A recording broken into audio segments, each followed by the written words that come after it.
Hey guys, how you doing? Me. Well, I'm happy that Trump was acquitted for the impeachment because he need 2/3. Um, First I saw the numbers. I'm like, wait a minute, how was he acquitted? Those voted guilty. The number for guilty was higher than the not guilty. As I continue watching further, I then was reminded you need 2/3 of the votes. Now, I watched. Now, McConnell, something happened between McConnell and Trump that I remember um, to cause, friction between the two. Because if you're now no longer on good speaking terms with your associate, are you going to continue to speak of that person in a good light? That would be dishonest, disingenuous. It would be lying because your feelings, because that's basically all he was saying was his feelings, how he felt and how he believed and what he thought. So these were facts that McConnell was saying. These are his feelings, his beliefs, and his thoughts. And it's all like opinions. They're subjective. They're not factual and not factual. It's his version. Okay? His beliefs, his thoughts, his feelings. So it's all subjective. So, forgetting about McConnell, okay? And I heard what the House managers said in that press briefing, how they used the words disgraced. The president is now disgraced. Okay. Again, they're accusing him of doing something he did not do. And I have a friend who kept talking about, oh, he will be in disgrace. He will be in disgrace. He will leave disgraced. Well, I thought to myself, well, I bet he's a happy guy now because now his wishes have come to fruition based on what they said. But now I think about what happened, okay? And they mentioned a few times about what happened after the riot started. Then he just stood by, laughing, smiling, did nothing, said nothing. Okay, now, first of all, we know, and it was reported, that those who stormed the Capitol were professional rioters. Okay? They were not our group, our crowd. All right? We know that one of them was from the militia on the right side, and at least one was from Antifa on the left side. And then they confirmed it that those who stormed the Capitol were extremists on both sides. They were extremists on the right and on the left. And I thought to myself, you know what? That reminds me of, guess what? Charlottesville, when the extremists on the right were there as well as us. Okay? And so basically it's like, this is Charlottesville 2.0. All right? And where I remember I said, you cannot put grounding on who follows you. You cannot be implicit in association with those who follow you. Okay, so I could have one of you guys be somebody who is an extremist, okay, and they do something criminal, and they could say, Jim Lipton told me to do it. And I am Jim Lipton's fan, so now Jim Lipton is associated with the extremist group. No. I do not endorse him. I do not support him. I do not endorse him. But I cannot control who supports me. There was a very wise person who said that if somebody believes a lie about you, you can do nothing about it. The only person you can control is yourself. There is no guilt by association. Just because somebody likes you or follows you who you would not like or follow in return. So it's basically one-sided. You know, it's like, it's almost like the Dems and the Republicans against each other, where the Dems hate the Republicans, will not work with them, but the Republicans want to work with the Democrats. Okay, so it's one-sided. And they say, well, they hate us. No, we're laughing at you, but we don't hate you. We're laughing at your absurd notions that there's more than two genders. Okay, that we have to watch our pronouns, you know, and this cancel culture and all the stuff that has never been in existence until recently. Okay, since time immemorial. Okay, but I was accused of doing something I did not do more times than I could count. Okay, and sometimes I had to be a little bit disgraced. Okay, just to save face or something. All right. But that does not make me guilty. Okay. There were 2 times I was set up at work. Just like Trump was set up at work. That was his job.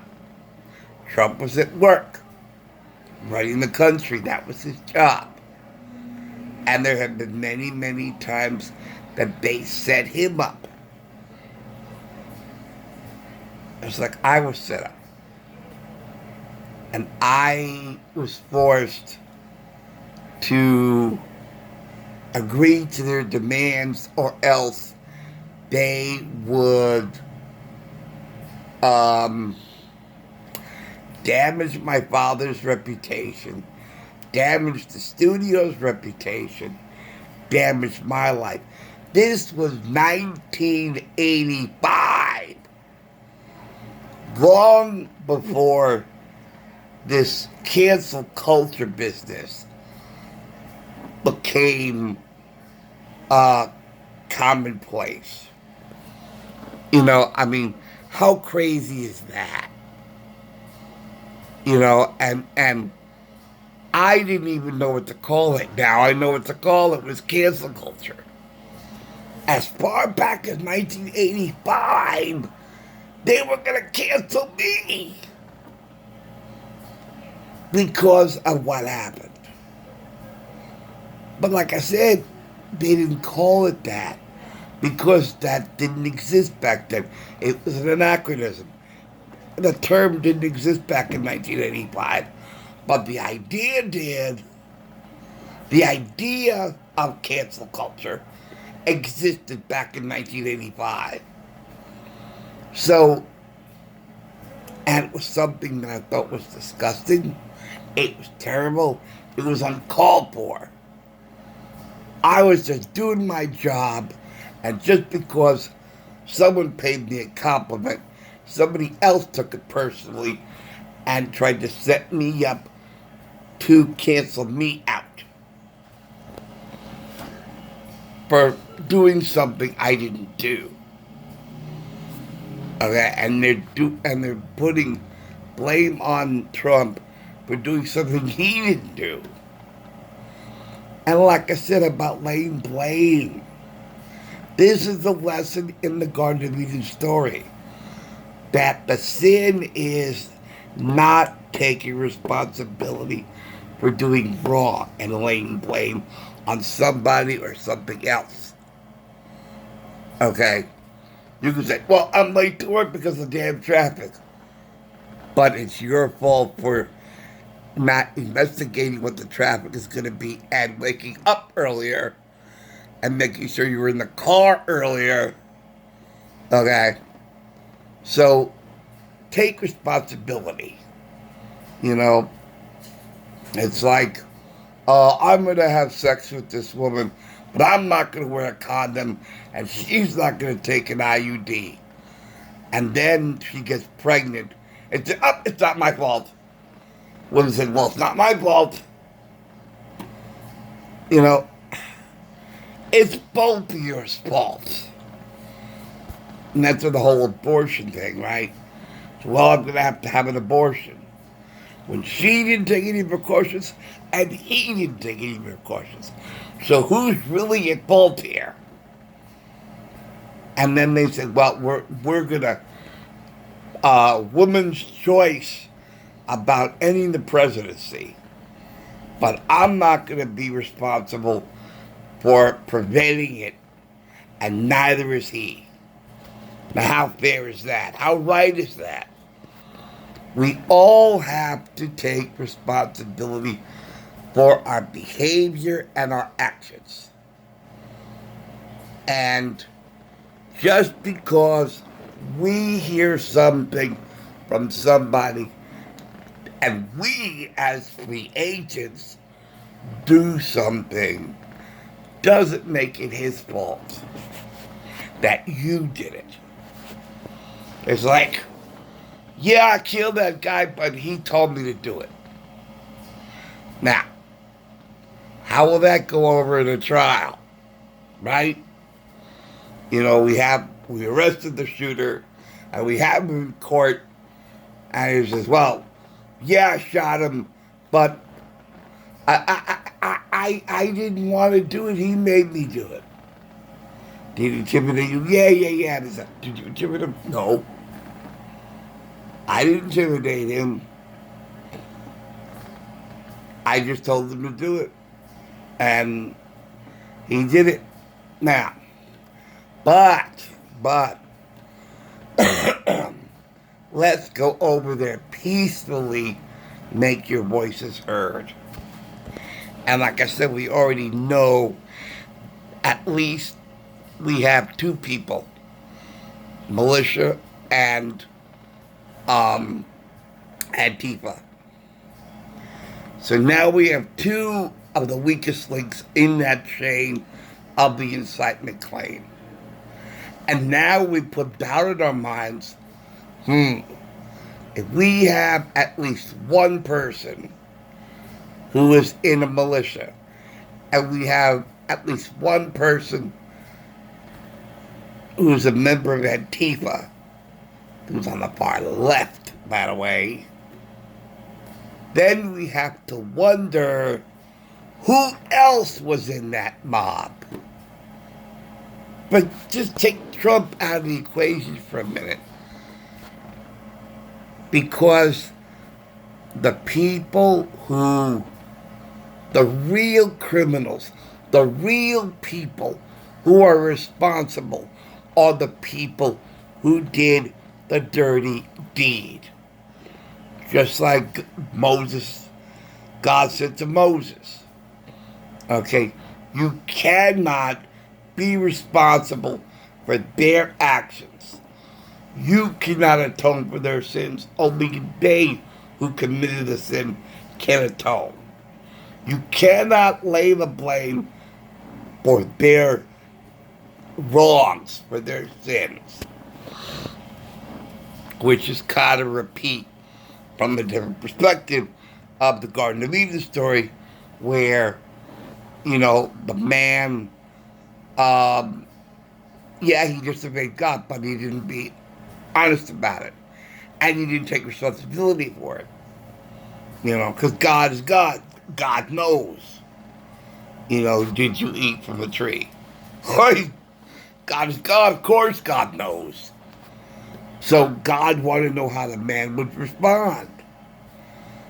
The man should respond, God, you're right. You told me not to eat from the tree. I did it. I'm so sorry. I really feel bad about this. How can I make it up to you? I was so wrong. You told me not to and I did it. I'm sorry. But he didn't do that. He laid blame. He said, the woman made me do it. And you, God, you gave me that woman. So you, God, are responsible for my sin. And that is what this whole impeachment damn hoax is. Saying that Trump was responsible for other people's actions. Okay? And like I said, it was too professional. And they said, yeah, they have the hats and the banners. Like, yeah, that proves that they're Trump supporters.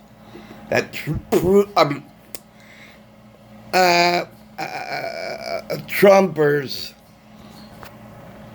it's like hats and banners and flags and other paraphernalia are not exclusively sold to people in our crowd.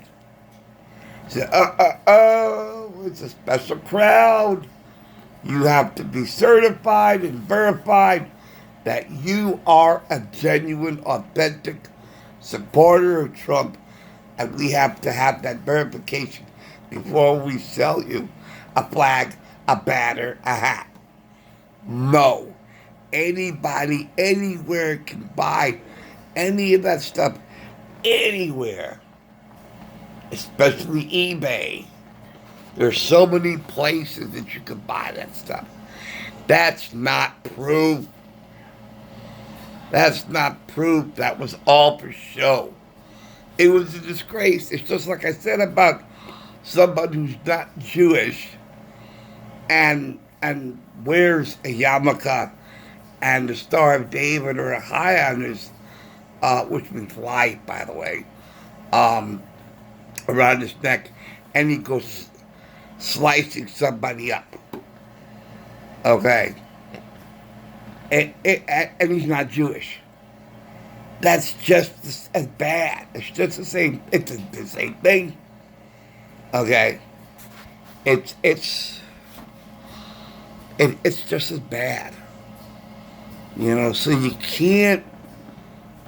Those visuals, you cannot say they had banners, they had flags, they had hats. So that proves they were part of that crowd. They had that to blend in. But they were there with weapons. We don't carry weapons to cause a riot. We might carry weapons to defend ourselves, but They brought the same kind of weapons they did in Charlottesville. Baseball bats and this and that and clubs. You know, we don't do that. Those are thugs. The militia, Antifa. It's like watching Antifa attack a city. So they have the same weapons that they did in the riots around the country. So, at proof it was Antifa. They even proved it was Antifa. And they also proved that some of them didn't even vote for Trump. So where is your proof that these are our group, our crowd? There is none. There is none. And how they, and you know, it's just, oh yeah, good votes. You know, it's just,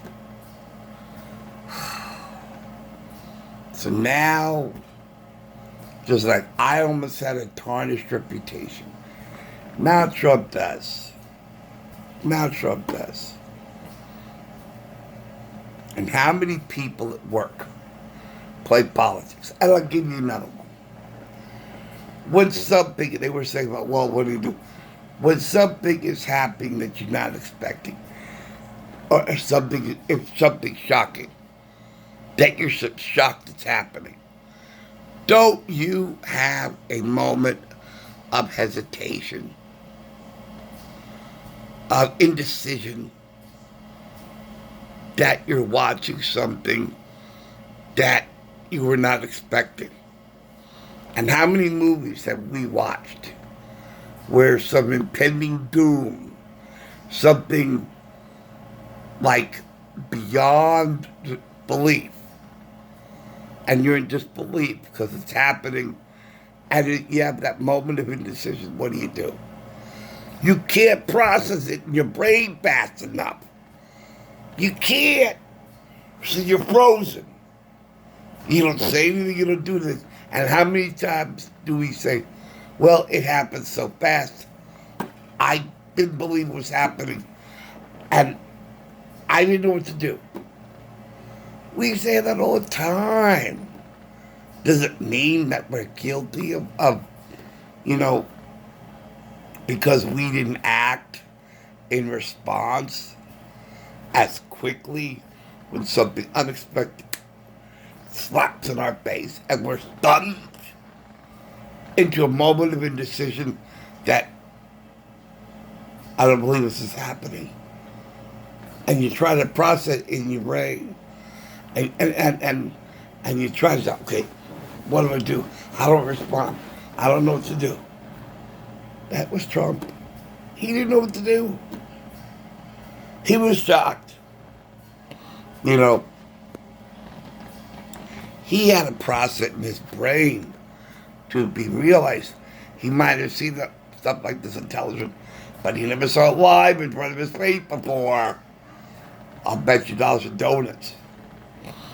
Yeah, he watched the same images that everybody else watched on TV about Charlottesville. But he never, I believe, saw it live in front of you. I never did. Hell, I was close to a shooting when I lived in another apartment complex. And I heard a gunshot. And the window was not even open. And, or better yet, when I was in college, and somebody blew up the building, bathroom, and the whole damn room shook. Things were falling off my shelves, and this huge explosion. It was like, oh my God, it was like bigger than life. And I was in bed. And I'm like, oh, I'm staying in bed. I don't know what the hell that was. And then I wake up the next morning, go to the bathroom to find out the damage. I just stood there in disbelief to see this live in person. All the damage. The mirrors were crashed. The marble stall doors were thrown up their hinges and slammed against the wall. And water all over the place.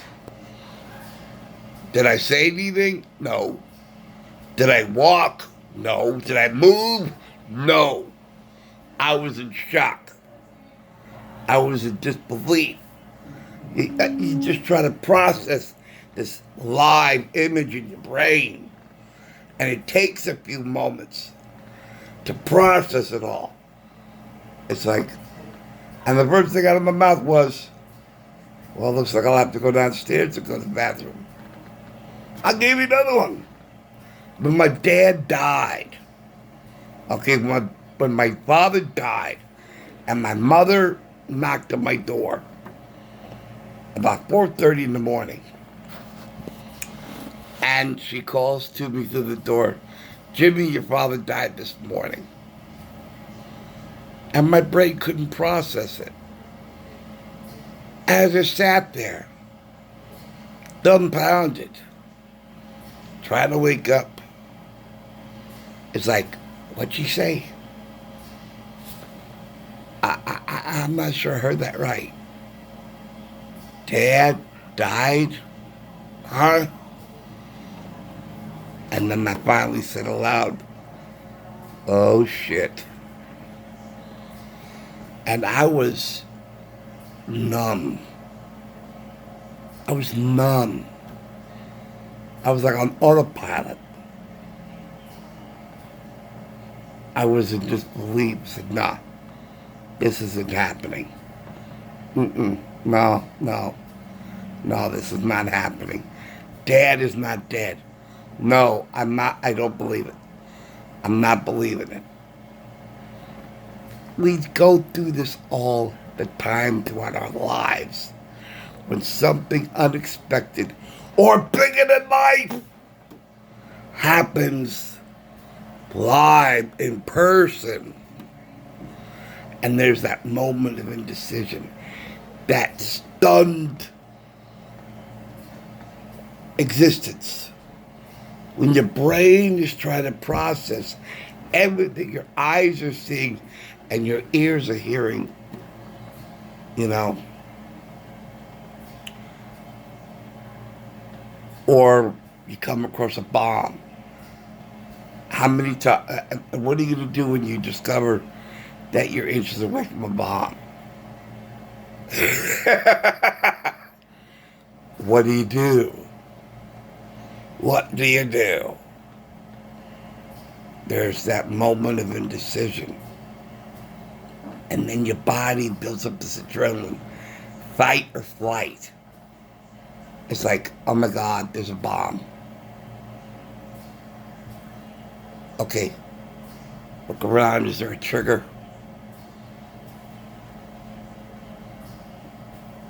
I'm going to walk backwards. Slowly, gradually. Okay, there's that bomb sitting over there. Holy crap. Back further. You know, so Trump didn't do anything. That only means he's human. That's all it means. He's human just like me. Just like everybody. When something happens unexpectedly and bigger than life, there's that moment of indecision, that moment of shock, and it wasn't until sometime later when it registered, he says, okay, everybody go home. I remember hearing that. He says, everybody go home. Everybody go home. You can't blame him for being late in saying that. I mean, I couldn't imagine being live at an event like that. It's like, you don't know where to duck, or is there going to be gunshots? It's like, holy crap, you run for cover. You know? I remember this cop segment where there was the shooter, and he starts shooting. and the cameraman is right behind the officer. And I even freeze. It's like, holy crap. If I was put in a place like this where there's live gunshots, we don't know where it's coming from or where it's aiming. You know. But they're professionally trained to know how to avoid it. We aren't. We freeze because we're not trained.